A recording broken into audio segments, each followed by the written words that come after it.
Ladies and gentlemen, welcome to the Coface conference call. I now hand over to Mr. Nicolas Garcia, Group Commercial Director at Coface. Sir, please go ahead. Thank you. Good morning, ladies and gentlemen, and welcome to this Coface webinar. I think you will all agree in saying that we are experiencing an unprecedented situation from a health, social, and economic perspective. Also, every company and individuals sees the impact of the COVID-19 pandemic and its spreading. Coface is at the heart of this crisis due to the nature of our business and our mission, which is for trade. With this webinar, Coface wants to share with you, dear clients and partners, our latest analysis and forecast about the impact of this health crisis into the real economy, both in terms of GDP decrease and coming rise of insolvencies. I will leave the floor to Julien Marcilly, our Chief Economist, who will go through his presentation. There will be a Q&A session at the end of this presentation, and Julien will answer to your questions. Of course, if you have any further and specific questions about your credit insurance policy, your usual Coface points of contact remains available. Do not hesitate to call them or send them an email, as we remain fully operational during this very strange period. Now, Julien, the floor is yours.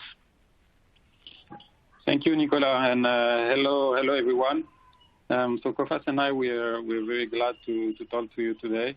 As you know, most of you know, last time we organized our big conference, our country risk conference in Paris 50 days ago.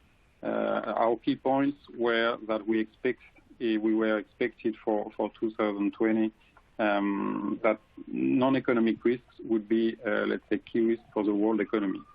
But when we were thinking about non-economic risks, we were highlighting, of course, political risks. We were thinking about environmental risks.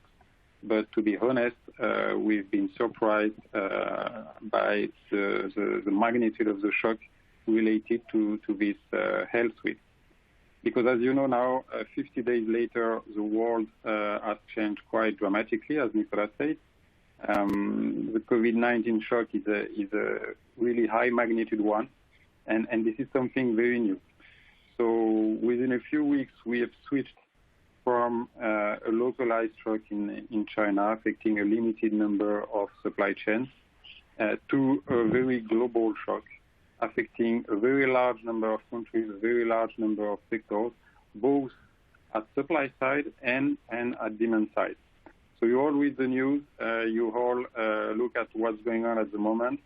According to last report, about 1.7 billion people have to stay at home now in more than 35 countries, and of course this number is increasing on a daily basis. And the only thing we know for sure now at this stage is that of course the shock for businesses will be massive in the very short term. Now the key question mark, and we will try to address this question in this presentation, is of course how long it's going to last. So to try to answer this question, let's start with of course looking at health data, because this is of course as you know at the heart of this crisis. So what does this data tell us? First, as I was saying, this is not a China's crisis anymore. You all know that. Now most new cases in the world come from the rest of the world, and the number is still skyrocketing. It's still expanding at an exponential rate. So it's too early to say when the peak is going to be reached. Now you can get a little bit more information if you look at the situation, of course, on a country by country basis. And by doing so, you see that, of course, in Europe, Italy is leading the way. Spain, Germany, and France follow with, let's say, 1 week to 10-day lag. And then the UK and the US with 1 more week lag. Having said this, this comparison with lags between countries is a bit simplistic. because of course the magnitude of the outbreak will also depend on other specificities in each country, like demographic. For instance, Italy's population is a bit older than its peers in Europe, so it could mean that this is going to be the worst case scenario in Western Europe. One other factor is also related to social networks, family links, which are supposed to be closer in Latin countries, and that could be also an explanation why the spread of the outbreak is faster in some Latin countries, for instance, than in some Northern Europe ones.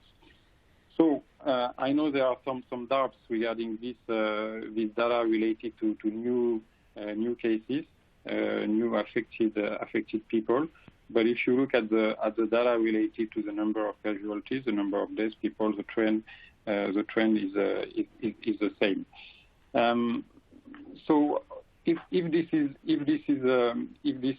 this is confirmed, of course, it's true that quarantine and lockdowns work in quite a short period of time. At least this is a confirmation of propagation modeling.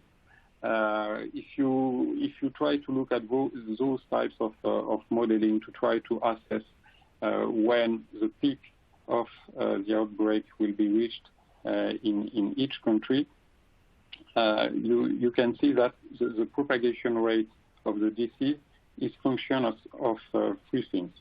The first one is the number of daily contacts each person has. The second one is the probability that each contact means that an affected person affects another person, and of course the third one is the length of the disease. So this propagation rate, R0, is between 2 to 3 regarding this pandemic, which means that each affected person affects on average 2 to 3 other ones, and that's the reason why the pace of expansion of the outbreak is exponential. So if you look at those two charts where you can see the pace of expansion in a country like France when you don't do anything, so when R0 stands at 3, you realize that the bulk of the population will be affected within 2 months. So that's the reason why we have to act quite fast. Now let's imagine you have some quarantine and lockdown measures leading to a division by 2 of your propagation rate. For instance, if you see twice less people every day. In that case, this is the green line.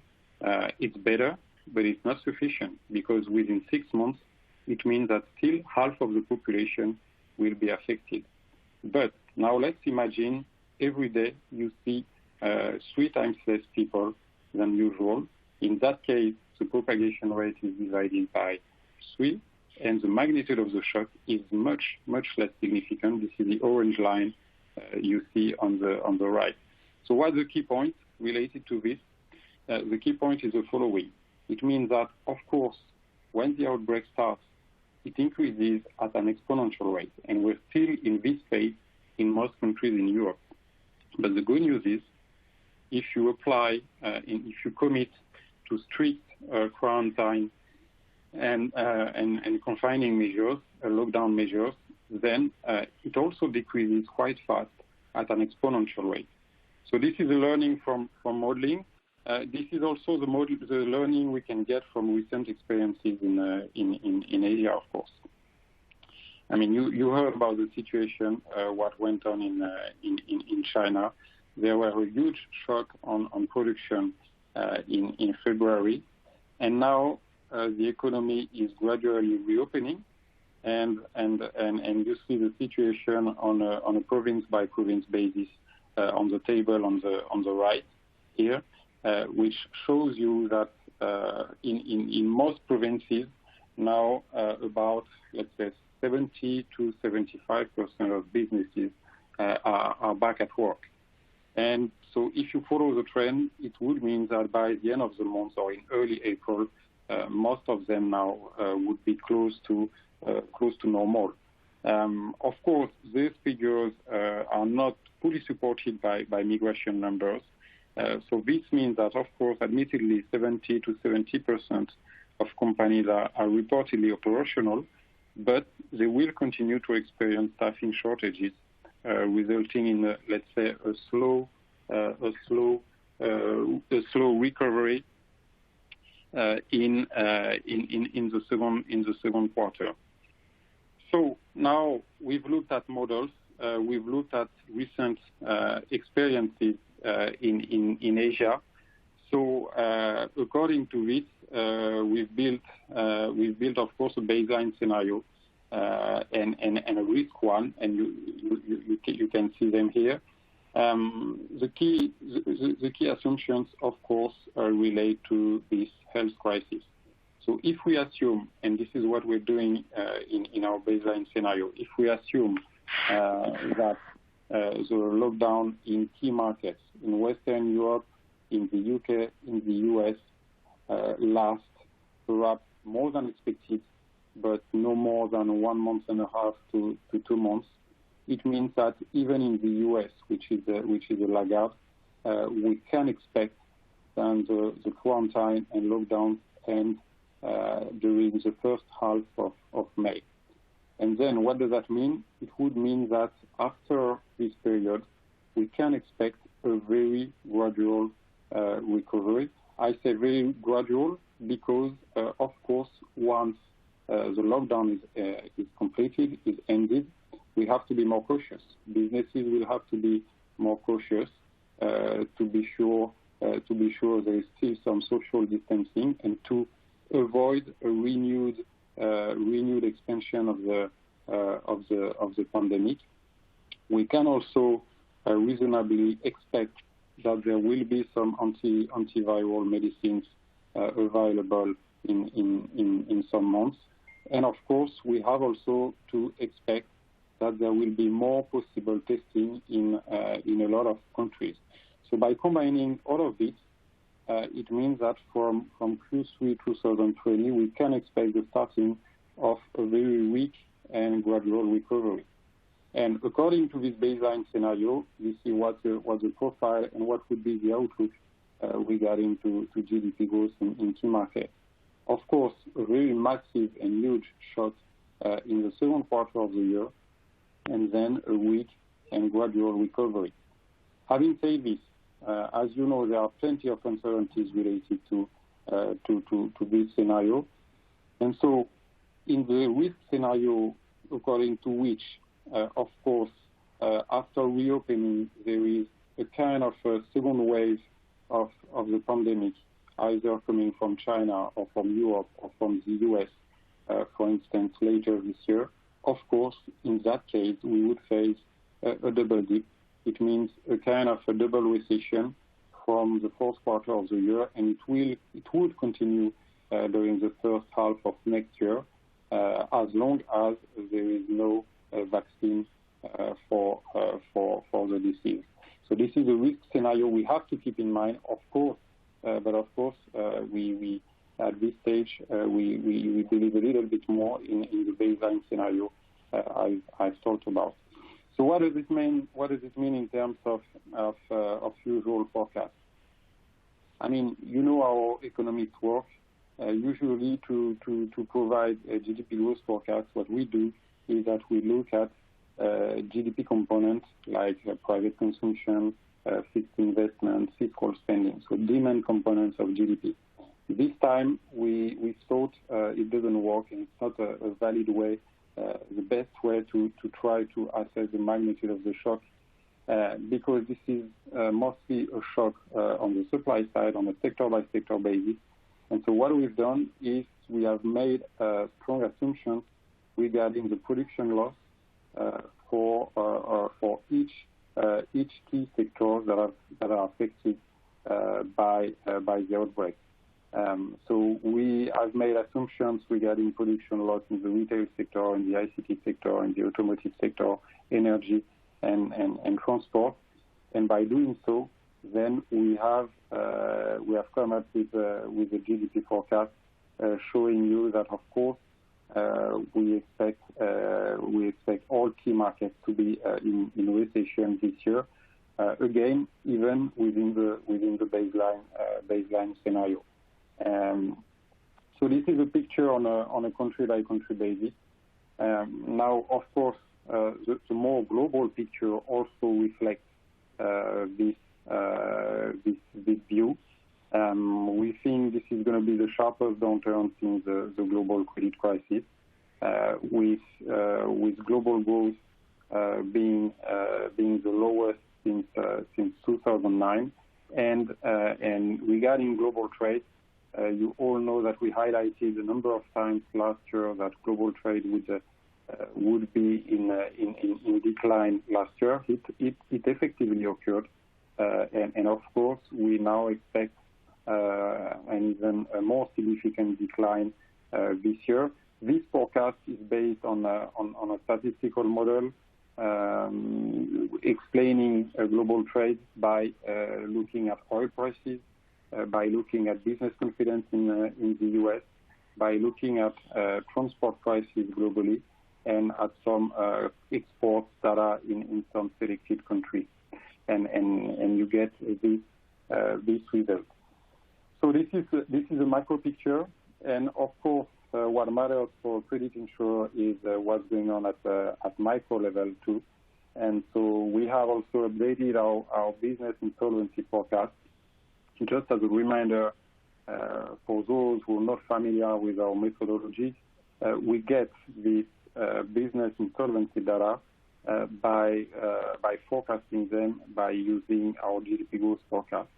And last time we published our business insolvency forecast for 2020, again, we did it 50 days ago during our country risk conference. And at that time, we said we expected a plus 2% increase in business insolvency globally this year. Now that we have updated our forecast by using our updated GDP growth forecast, we now forecasting and expecting a double-digit increase in business insolvencies this year, and this is valid for all key markets. We now expect a plus 12% increase in the number of business insolvencies in the US, plus 11 in Italy, a little bit less in France and Germany, but not by much, plus 9 and plus 8% in particular. So the picture looks quite dark, of course, and at this stage you could argue this is only forecast, and we don't see anything. This is quite true. This is partly true, but over the past couple of days and in the last week, we have started to see the first signs of recession that are already visible. No later than a few hours ago, business confidence data in France was released, and this shows the outlook is deteriorating fast, especially in the services sector.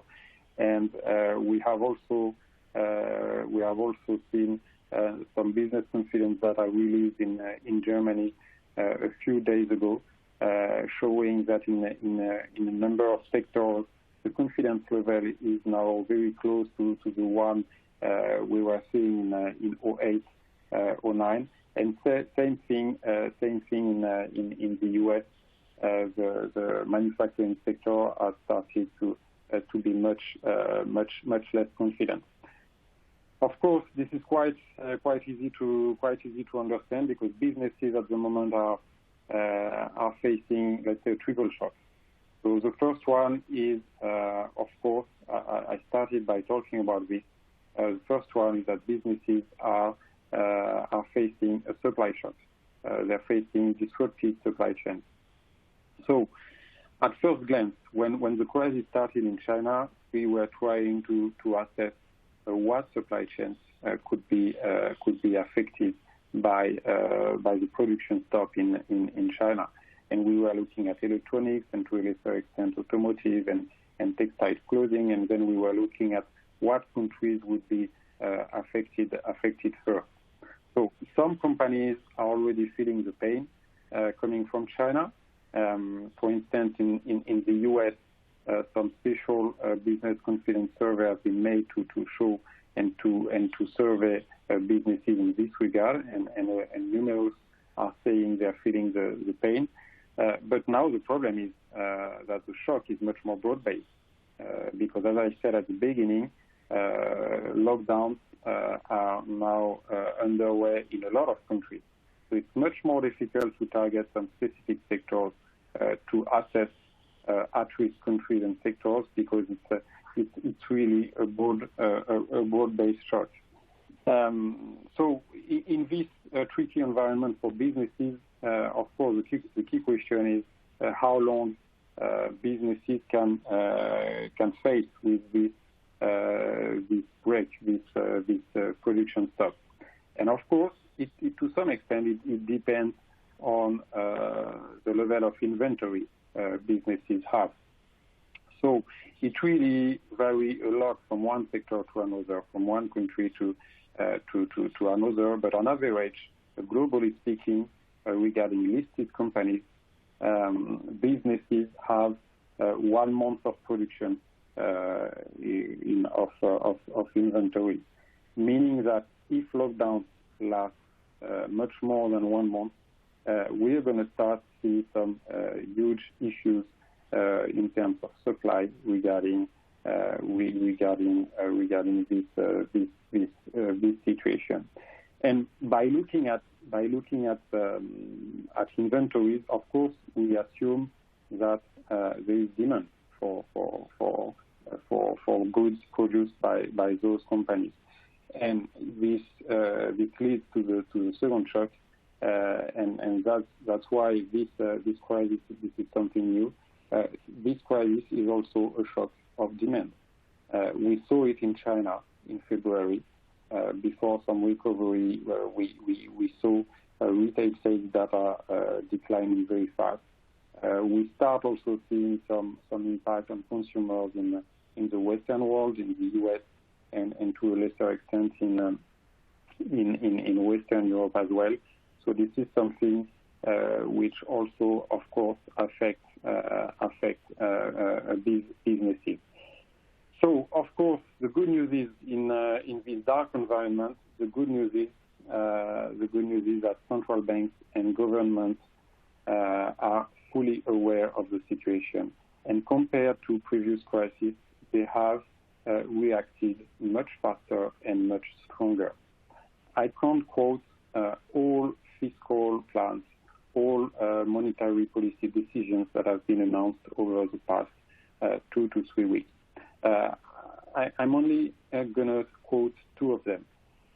In the last days, both in Germany and in the U.S., respective governments have announced a fiscal plan aiming at boosting GDP, and the size of the fiscal plan amounts in both cases 10% of GDP. 10%. This is huge. This is even bigger than ever. In Germany, for instance, it includes an increase in discretionary and investment spending, special funds to buy stakes in selected companies, guarantees to bank loans, and each of the components is quite sizable. So this is the good news. Then you have also followed what's going on financial markets. Since investors are much more worried about fiscal deficit, public debt related to this increase in public deficit, sovereign bond yields have started to increase, and global risk aversion has of course skyrocketed. So, of course, the problem in this situation is that if the governments were expected to rely only on the private sector to finance this increase in deficit, the increase in yields would be easy to understand. But the good news is we have also seen sizable announcements from central banks. And those announcements, the last one being the U.S. Federal Reserve earlier this week, This announcement means that in April, central banks will buy a very large amount of assets on financial markets. Government bond yields, of course, but also corporate ones, and even in some selected countries, they could buy some equity. So this means that of course, it will have an impact on the financial markets in the short term. And as a secondary effect, of course, this is key for businesses, especially in Europe, but also to a lesser extent in the US, because in a lot of countries, you know that banks hold a lot of government debt. So it means that if sovereign bond yields increase fast, then banks are not in a good situation, and they have to reflect this worse situation in the retail rates they apply to businesses and to consumers. Of course, this is a reminder of what happened during the sovereign debt crisis in the Eurozone, and we know the usual suspects. We know that, for instance, in Italy, businesses are more indebted than in other countries. We know that businesses there are really reliant on the cost of debt, and if there is a significant increase in sovereign bond yields and rates in bank loans, of course, the profitability of companies, and especially SMEs, will decline quite fast. So in this regard, of course, central bank measures are really helpful. So far, they have talked a lot. They have not acted much, but they are expected to start to buy a lot of assets from April, and this is expected to help to calm down financial markets and of course, credit conditions. Last but not least, I was talking about a triple shock. So the first one is on supply, the second one on demand, and the last one is on commodity prices, and more specifically, oil prices. I mean, the fall in oil prices has been dramatic in the last month. Of course, we know what does that mean for a number of emerging markets, because we saw exactly the same situation in 2015 and 2016. So we know what are the most vulnerable emerging markets in this regard. The ones that have already a high public debt, their budget depends a lot on oil revenues, and they export a lot to China and other countries in trouble. So we are talking about countries like Angola, Algeria, in the Middle East, countries being the more at risk are Bahrain, Oman, Kazakhstan, Azerbaijan in Central Asia, and Ecuador in Latin America. So they are the ones that are going to suffer very fast from lower oil prices. Now, of course, the question is, again, how long does it last? And if this oil price shock lasts quite a long period of time, we can also expect that some other oil-producing countries that look at first glance stronger will also be affected. And of course, you think about Russia, Saudi Arabia, the UAE, and of course some other countries. So this shows that this, of course, pandemic issue is now a global shock. It also affects emerging markets, oil-producing countries, but more generally speaking, emerging markets. We have also seen a large number of capital outflows exiting emerging markets in the last month. So countries affected in this regard are the ones recording a high current account deficit, like, for instance, South Africa. But, of course, there is also some irrationality, and you know it. Even a country like Korea, which is supposed to have well managed the health crisis, that have a low budget deficit, that has a current account surplus and a low debt, even a country like this has been affected, impacted by capital outflows. So this shows that there is, of course, some irrationality in the short term on financial markets. So this confirms the shock will be huge for businesses, very huge in the short term. And of course, as I was saying, the key question mark relates to the length and the duration of the crisis. I've already talked about it. Now, if we try to have a longer term view, and if we try to think about what would be the consequences of this crisis even after it ends, of course, we can say it's going to have some long-term consequences as well. I was just talking about emerging markets. If debt increases, of course, the big problem will relate to political risk and possible debt crisis in the medium term in emerging markets, because unlike mature economies, they don't have credible central banks that can print money without increasing the risk of inflation. And that's going to be a big difference in the medium term between mature economies and emerging markets. Because on the other side, we can expect that this crisis will favor a faster Japanization of mature economies. Because if you think about it, after this crisis, both corporate and public debt will increase further.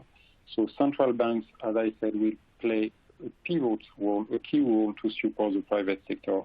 Central banks will have to buy a large share of the additional indebtedness of the government sector, but also of the corporate sector.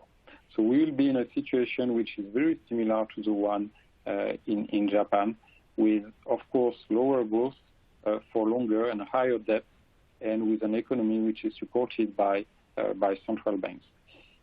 And there are also plenty of other questions related to the future of globalization. In recent weeks, I've seen a lot of comments saying that this health crisis will mean relocation. A lot of companies will not dare to export and to go abroad. To be honest, I don't really believe in it. Of course, you can argue that because of this health crisis started in China, I want to be safer at home. But if you realize that now you realize that, of course, this is a health crisis that impacts a lot of countries. So it's not because you're only at home that you can feel safer. But it means that whether you export a lot or not, you have to diversify your suppliers in case of problem. Having said this, the future of globalization remains bright despite this crisis, because usual drivers are still at play. You export or you invest abroad because you want to penetrate a fast-rising market, or you want to produce at lower cost, or you want to access some commodities. And this health crisis doesn't have any impact on those rationales. So I've talked a lot. I've shared a lot of information, so I prefer to stop here. I've been quite long, and I thank you for your attention, and I'm sure you're going to have now some questions, and I will be happy to answer them. Thank you. Ladies and gentlemen, if you wish to ask a question, please press 0 and 1 on your telephone keypad. It's 0 and 1 on your telephone keypad.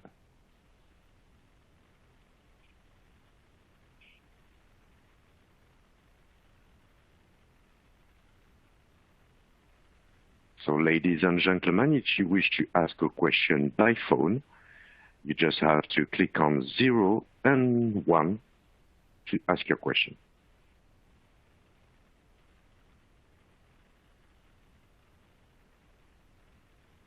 So, of course, you can also ask your question by sending it on the web platform. So it seems that we have no question by phone. Okay, so I have a few questions by email. First one is, do you think B2B credit will suffer bad debt with all the liquidity offered by the advanced economies in order to finance the losses on several years? I think what's new this time is, as I said, is that government and central banks have reacted quite fast, and it's quite a big difference compared to 2008 and 2009, when governments realized perhaps a bit later than the crisis would have a huge impact on business insolvencies. So there have been many measures that have been announced, both by governments and central banks, and that will help businesses to offset part of the shock. Guarantee to loans, as I said, a lot of communication with banks to make sure they will continue their support. Even in some countries, some specific funds to support and to take stakes in some specific companies, and even regarding central banks, I've talked a lot about measures related to quantitative easing to buy more sovereign bonds, but more and more central banks are also saying they will buy corporate bonds, and they even now are thinking about some targeted measures to help directly SMEs and even corporates that don't issue bonds on financial markets. So I think this is going to help, but as I said too, in the medium term, we will face a situation even after the crisis where businesses will be more indebted, and of course it will mean a lot of risks regarding to credit risk.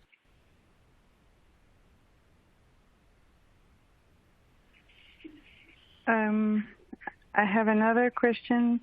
Do you think the B2B, I know this one is already, how is it possible to have such a gap between China and Europe GDP forecast, Julien? Yes, very good question. First, I think it both relates to the structure of the economy and the timing of the crisis. As you know, in China, the crisis started earlier, and so we can expect a faster exit from the crisis. All the more since there have been some very significant fiscal plan that have been announced.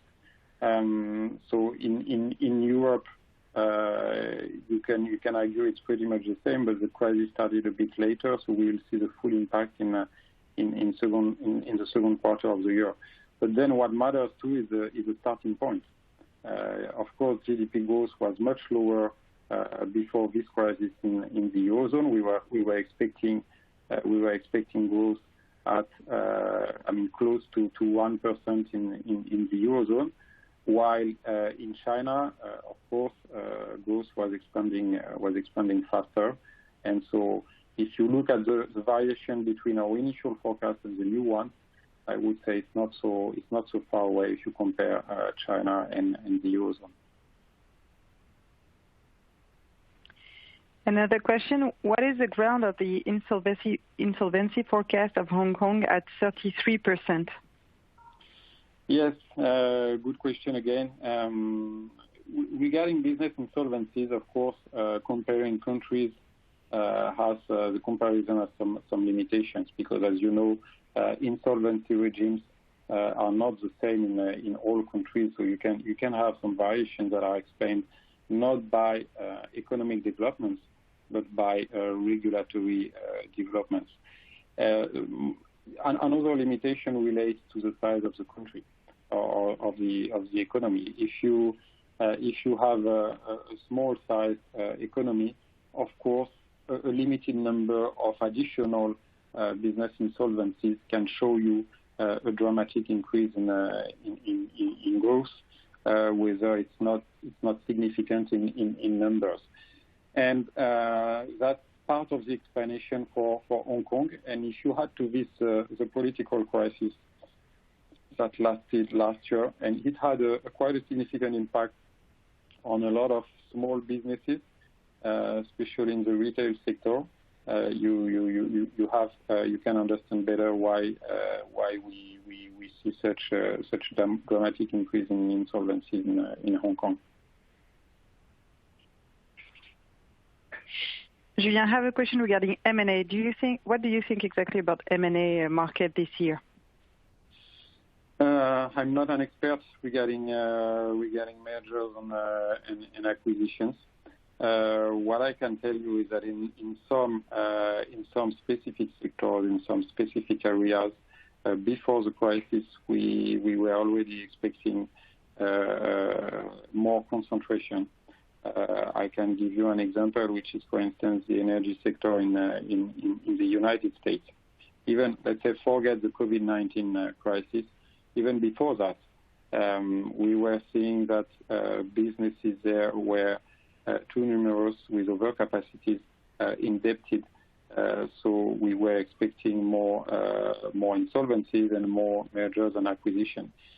Recent trends confirm this, and it could even accelerate this trend, because there are going to be more and more fragile companies, and some of them will be targeted by other one, of course. So we can expect some market concentration, which is accelerated by this crisis.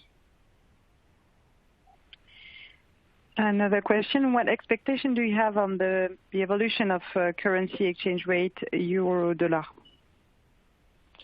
It's definitely very tricky to make any forecast now. I mean, you have a global trend of risk aversion, which is going on with a lot of irrationality. I was talking about a few examples, like Korea, for instance. So at this stage, everything.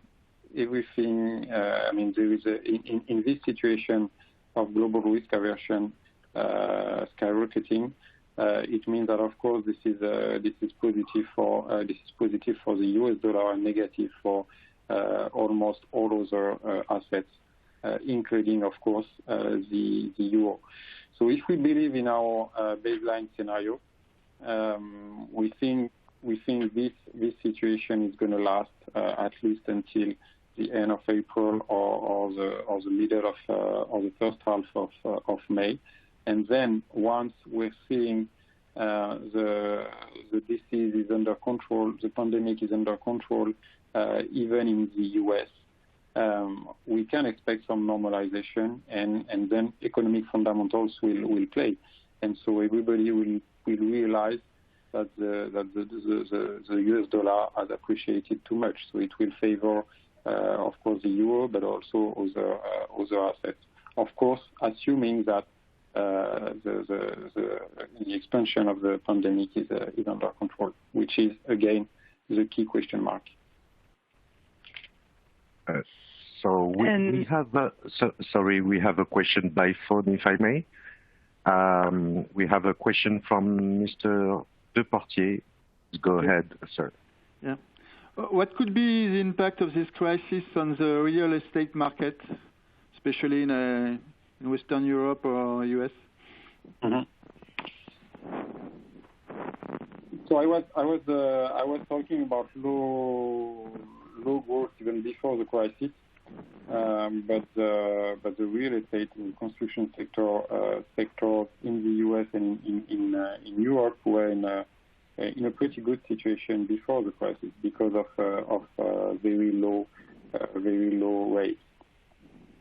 So I think at this stage there are not sectors that are going to be vulnerable in the very short term, because there are other more pro-cyclical sectors like automotive, for instance, that are going to be affected before.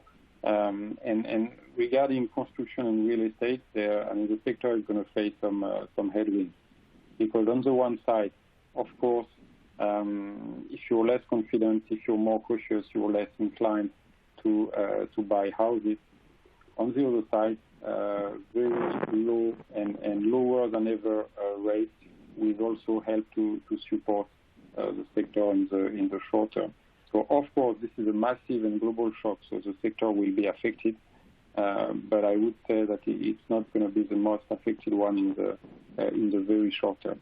Of course, if the crisis lasts, it will be also heavily affected.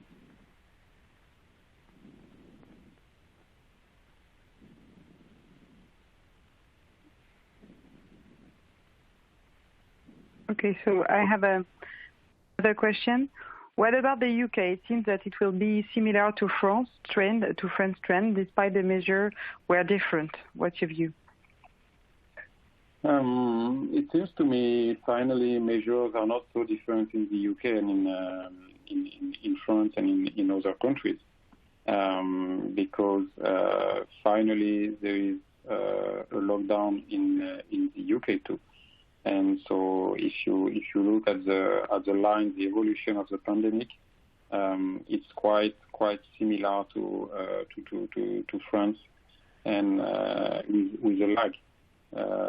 So, unfortunately, I don't think the situation will be so different. But there is a lag, but the policy response is also quite similar.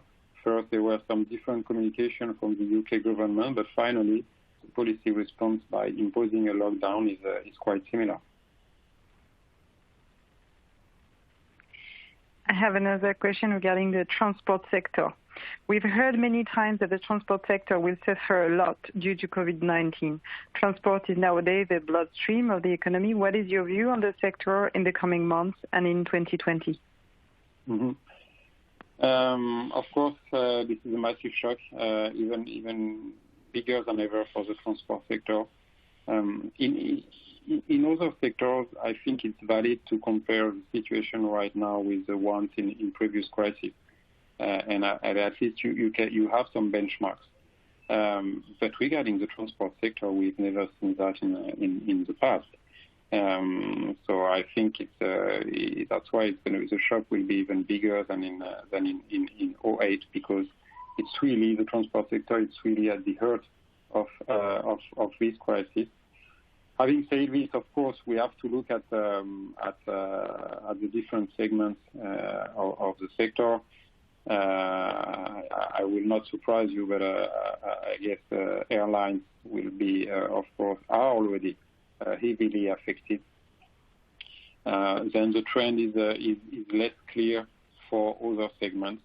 Of course, maritime transport sector will be affected as well. But the reference price of maritime transport sectors are already bottoming out, and so it's going to be affected, I would say, but perhaps less than airlines. And regarding road transport, of course, if you have less activity, it's definitely not a good news. But on the other side, it can also be more used to transport some goods as an alternative for airlines in some cases. It will be also more used to trade goods domestically. So I would say it's going to be perhaps less affected, but less affected than airlines. But for airlines and the transport in general, it's going to be, of course, a massive shock. I have a question about Africa. We hear little about the spread of COVID-19. What's your view? Yes, it's definitely a pending question. There have been plenty of possible explanations for this. Again, I'm not an expert on pandemic, so I repeat what experts say. It could be related to weather conditions. It could also be related to the fact that, Africa is less connected to the rest of the world than other regions. So usually when a big crisis occurs, Africa is less fast affected. And of course, there is also a question mark related to to the reliability of data. So perhaps the pandemic has already started to spread in Africa, but we don't really know it. Having said this, even in Africa with the life, there have been some lockdowns decided in some countries. No later than yesterday, South Africa, some other countries like Rwanda, even some other countries. We are not talking about lockdowns, but we are talking more and more about social distancing measures, like in Senegal, for instance.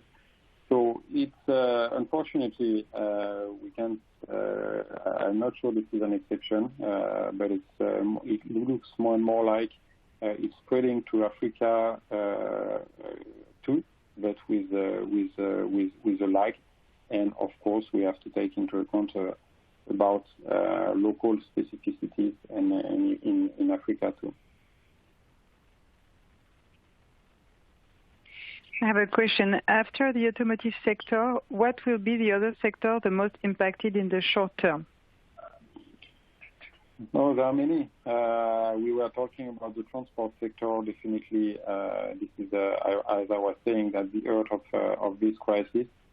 Then, of course, sectors affected first are the ones that were already weak when they entered into the crisis. So that's why automotive one is at risk. I'm thinking too about the metal sector because those two were already in a weak position before the crisis started.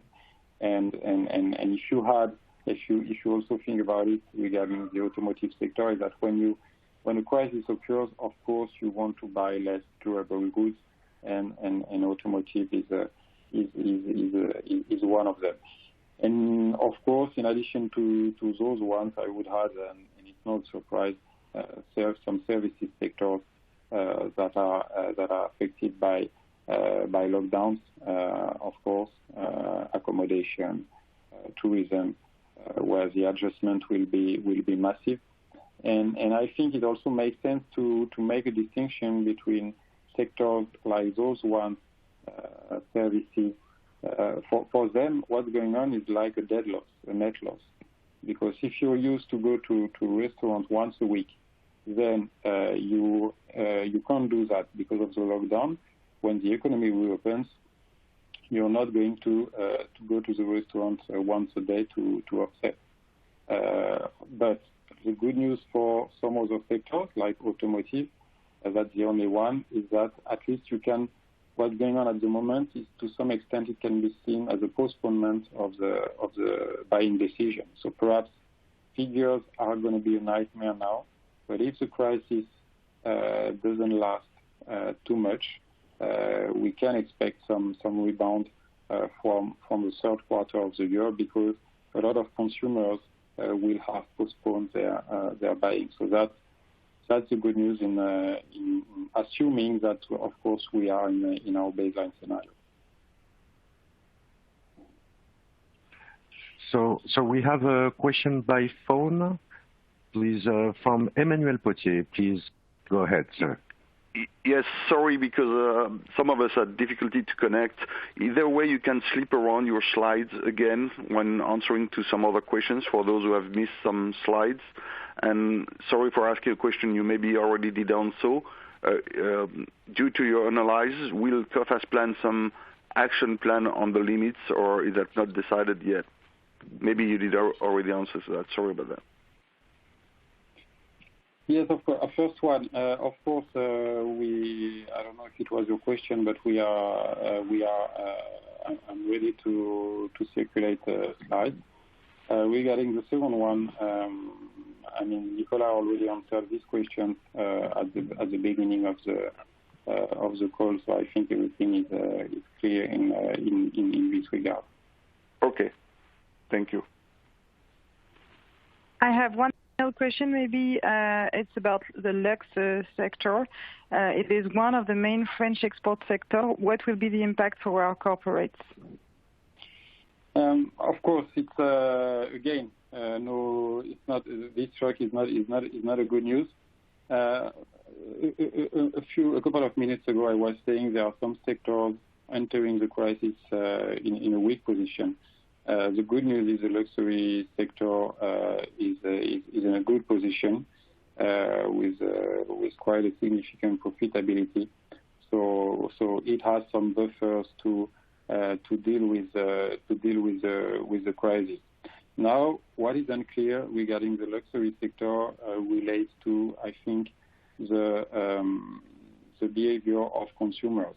Because I was saying a couple of minutes ago, we can distinguish sectors because on the one side, for some of them, it's going to be a net loss because you can't postpone your buyings.